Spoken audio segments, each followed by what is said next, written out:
Hey guys, Crispy Bacon here with another Titan build for you. Now this build is specifically meant for collectors in Gambit Prime, but it can easily be swapped over into any PVE content that you're looking to play. I call it Dawnbringer. Let's take a look. Let's start off by going over each piece of gear we're using to make sure that everyone at home can understand what we need to put this build together. One of the best parts about this build is that it gives us a lot of freedom, especially in our primary slot. You can go ahead and use whatever primary you like as long as it uses primary ammo and is an exotic. I default to the Spiteful Fang, which is my favorite bow and one of my favorite weapons of all time. If you want one yourself, you can get it by speaking with Ada1 in the tower, who will get you set up to forge this weapon yourself. Mine has snapshot sights and explosive head, with the addition of minor spec just to make sure we can make quick work of trash mobs at any range. Next up is the most integral part of this build, and seen by many as one of the best exotics in the game right now. This is Jotunn. Jotunn is an exotic fusion rifle from Season of the Forge, and it is an absolute powerhouse. There's a random chance to forge this weapon upon creating powerful frame weapons at the Briguja Forge in the EDZ. If you're not sure how to get started, I'd recommend using the internet as a resource, as there are a few steps involved. All that I'll say about this weapon right now is that it is definitely worth your time to get. Lastly, our heavy slot once again gives us a little room for freedom, so use whatever weapon you're comfortable with. Personally, I prefer my Doomsday grenade launcher at the moment because it does excellent damage to bosses, which, when we run out of ammo with Jotunn, can be extremely important. Mine has a new perk called Full Court, which increases detonation damage as the projectile travels further before exploding. When it comes to our armor set, we're using a full Gambit Prime collector set with an exotic swap out on our helmet. This set can be farmed for within the Tier 3 Reckoning activity, which can be a bit difficult, so it might be hard to get the exact rolls that you're looking for. We're specifically looking for any fusion rifle perks like Fusion Rifle Scavenger and Reserves, as well as Special Ammo Finder. As always, we're looking to prioritize mobility and recovery over resilience. As for mods, I have one Paragon mod on my helmet and 4 recovery mods on the rest, since one of our main goals with this build is survival. Now just as a refresher, let's go over each of the collector perks that this armor set provides us, just to make sure everyone's on the same page. The first is Inheritance. Drop a portion of your carried motes upon death.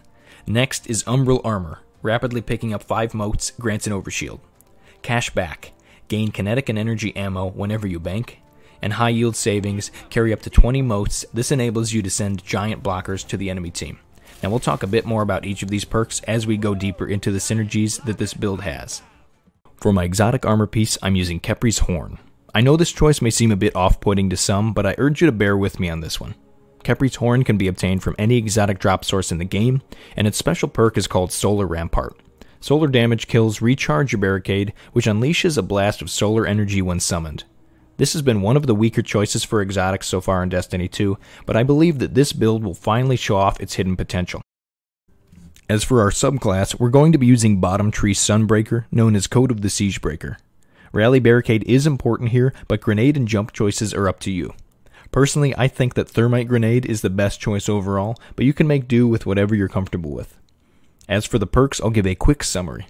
Our melees shoot out an AoE explosion around our target and leaves a damage over time effect on them. If an enemy dies to a grenade ability or to either a melee ability or its damage over time effect, a sunspot is created at the spot the enemy died.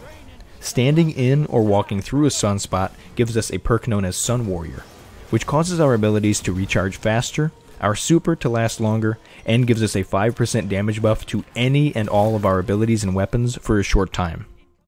You know, my favorite part of this build is that it's really simple but extremely effective. You know, Jotunn is just such an all-around great weapon. We're going to be using it against waves of mobs, mid to high level enemies and bosses, and even defending ourselves against invaders. It's really just an all-around great weapon. But the question you might ask is, how do we sustain special ammo for the entirety of a match of Gambit Prime? And that is where the collector role actually comes into play here. We have this perk called Cash Back. Gain kinetic and energy ammo when you bank. This means that any time we put motes into the bank, whether it's increments of 5 or more, we're actually getting special ammo back to our Jotunn, meaning that we can sustain it extremely well through the use of Cash Back and Special Ammo Finder. And you know, as a collector, we're going to be banking all the time. That's our main goal. And when we're using the high yield savings to make those giant blockers, we're really helping out the team, because giant blockers actually drain motes from the enemy's side, and those giant blockers are kind of hard to kill if you're not quite equipped to do so. So as I said, Jotunn is great. We're going to be using it for the entirety of each match, but there are a few things I want to mention to make sure that you're using Jotunn to its full potential. So the first is a perk that I think a lot of people forget about, Shield Disorient. Energy matched shield explosions disorient nearby combatants. Basically what this means is that if we break an enemy's shield with Jotunn and that shield was solar, that initial target will be disoriented, and then any enemy that surrounds that enemy and gets hit by its explosion will also be disoriented. This is really good against mid-level mobs that have a solar shield like wizards and centurions, because that's basically free damage, and as a collector we want to survive and get back to the bank, so having enemies that don't shoot at us is always beneficial. The other thing to mention here is that Jotunn's projectiles are actually homing missiles, meaning that when we are aiming down sights and we fire at an enemy, it will home in on whatever enemy was in the middle of our sights when we fired. Now this can be great against bosses or enemies at mid-range, but it's especially useful against invaders.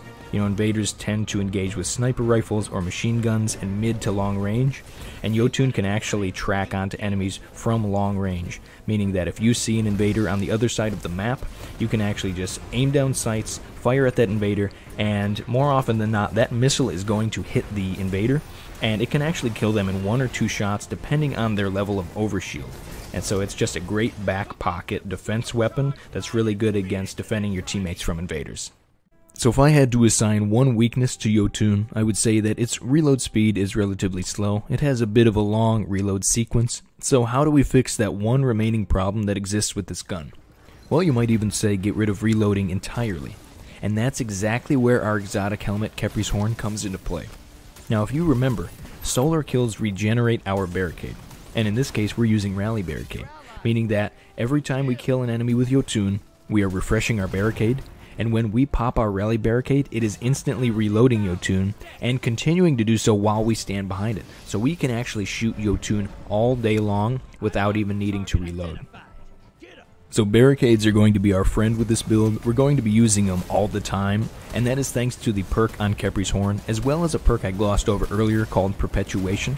Perpetuation is a perk that can roll on any armor that actually makes it so that when you use your class ability, you get a refresh to your class ability, meaning that we're going to be popping barricades all day long. We have almost infinite barricades, we are shooting our Jotunn all day. How could this build get any better? Well, you have to remember that our Khepri's Horn barricades are actually shooting out a solar flare every time we pop one. It's somewhat like a thermite grenade, where it goes forward, but this solar flare actually also travels backwards towards us, so it hits enemies in front of us twice. And the damage from these flares is really not too stingy. It is essentially like a second grenade that you can use whenever you have a barricade up. So our barricade essentially becomes a third offensive ability within this build. We have our grenade, we have our melee, and we have our solar flare shooting barricades that are also recharging very quickly because we're using Jotunn and solar abilities, meaning that we're getting our class ability back very quickly. But hey, you know me, there's always one more synergy. There's always one more I need to talk about. It always keeps getting better. So in this case, the solar flares from Khepri's Horn actually trigger sunspots. When we're using Bottom Tree Sunbreaker, it actually counts those solar flares as a solar ability, meaning that it interacts with our bottom tree in the same ways that our grenades and melees do. This means that enemies killed by our solar flares actually heal us, they can create sunspots, and they can at the same time refresh our Khepri's Horn cooldown. So yeah, that's actually one of the things I forgot to mention earlier. Each of these solar ability kills is actually going to heal us immediately, which just leads to the extra survivability that really comes in handy when we're using Collector. So let's just do a quick recap of our arsenal before we end here. We have Jotunn, which is one of the best guns in the game right now, and essentially we have infinite ammo between Cashback and Special Ammo Finder. We never have to reload it because we almost always have a barricade. That barricade shoots out solar flares, which heals us, and then makes sunspots, and then those sunspots refresh all of our abilities and give us a 5% damage buff. And then our collector set even lets us heal and get an overshield every time we pick up 5 motes. I think you guys are starting to see where all the synergy comes into play, and I really never thought that a collector build would be as strong as this one is here. Hey guys, just want to say thank you so much for watching this video. The continued support has been absolutely outstanding, and I seriously appreciate each and every one of you that's engaging with this content. If you want to have more conversations like the ones in the comments, make sure you look in the description for my Discord link. Over there we talk about builds, and we also look for groups on PlayStation, Xbox, and PC if you're looking for players to play with. The other thing I wanted to mention was I do apologize for the long time in between uploads. Reckoner really took a lot of my time, but now that I have it, I've got a lot of information and builds that I want to pass on to you guys. And if Gambit Prime isn't your thing, I've got a lot of ideas for videos that I'm going to be making after all my Gambit content is over, so make sure you stick around and I don't think you'll be disappointed. But again, as always, thank you guys so much for watching, and have a good one.